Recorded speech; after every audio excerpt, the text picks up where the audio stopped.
Hi hello friends అందరికీ నమస్కారం. ఈరోజు ఈ వీడియోలో తెలంగాణలో మహిళలకు సంబంధించి రెండు ముఖ్యమైన శుభవార్తలు ఇప్పుడు చర్చలో ఉన్నాయి.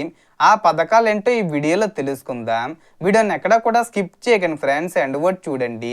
వీడియో స్టార్ట్ చేసే ముందు మీకు ఒక small request friends, TG government నుంచి పథకాలకు సంబంధించి ఏ చిన్న అప్డేట్ వచ్చినా మీరు మిస్ కాకుండా ఉండాలంటే వెంటనే మన ఛానల్ని సబ్స్క్రైబ్ చేసుకోండి.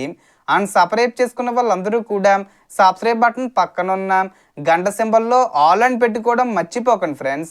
ఇలా పెట్టుకోవడం వల్ల నేను పెట్టే ప్రతి ఒక్క వీడియో మీరు నోటిఫికేషన్ రూపంలో పొందగలరు. అండ్ వీడియో మీరు నచ్చితే లైక్ చేయండి ఫ్రెండ్స్.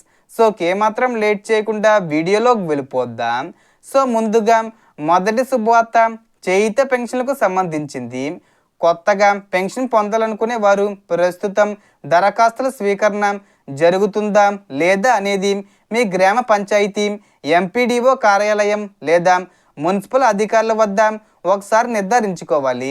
సాధారణంగా దరఖాస్తుకు ఆధార్ కార్డు, రేషన్ కార్డు, వయసు ధృవీకరణ, బ్యాంక్ ఖాతా వివరాలు, ఫోటో వంటి పత్రాలు అవసరం కావచ్చు.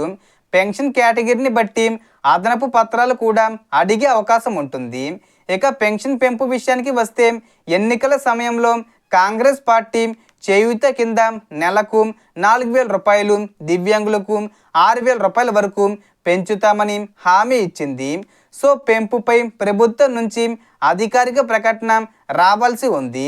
సెప్టెంబర్ 10వ తేదీ లోపు దీనిపై ఏదైనా ముఖ్యమైన అప్డేటు వచ్చే అవకాశం ఉందని చర్చ జరుగుతున్నప్పటికీ ఇది ఇంకా అధికారికంగా ప్రకటించిన తేదీ కాదు.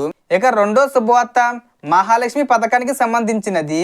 ఎన్నికల సమయంలో మహిళలకు ప్రతి నెల 2,500 రూపాయల ఆర్థిక సహాయం అందిస్తామని హామీ ఇచ్చారు.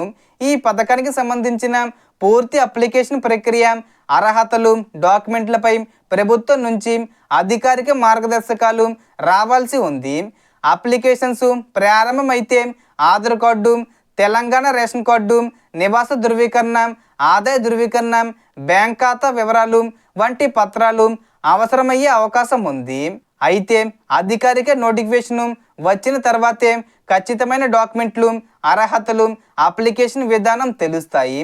సెప్టెంబర్ 10వ తేదీ లోపు మహాలక్ష్మి 2,500 రూపాయల అప్లికేషన్కు సంబంధించి అప్డేట్ వచ్చే అవకాశం ఉందనే ప్రచారం జరుగుతున్నప్పటికీ అధికారిక ప్రకటన కోసం వేచి చూడండి. ఈ రెండు పథకాల్లో మీకు ఏది ఎక్కువగా ఉపయోగపడుతుంది? చేయూత పెన్షన్ల పెంపు కావాలనుకుంటున్నారా, లేక మహాలక్ష్మి 2,500 రూపాయల కోసం ఎదురు చూస్తున్నారా? మీ అభిప్రాయాన్ని కింద కామెంట్లో తప్పకుండా చెప్పండి. సో టోటల్ ఇన్ఫర్మేషన్ ఇది ఫ్రెండ్స్. మీకు ఈ వీడియో నచ్చితే లైక్ చేయండి, షేర్ చేయండి అండ్ సబ్స్క్రైబ్ చేసుకోండి. Thanks for watching.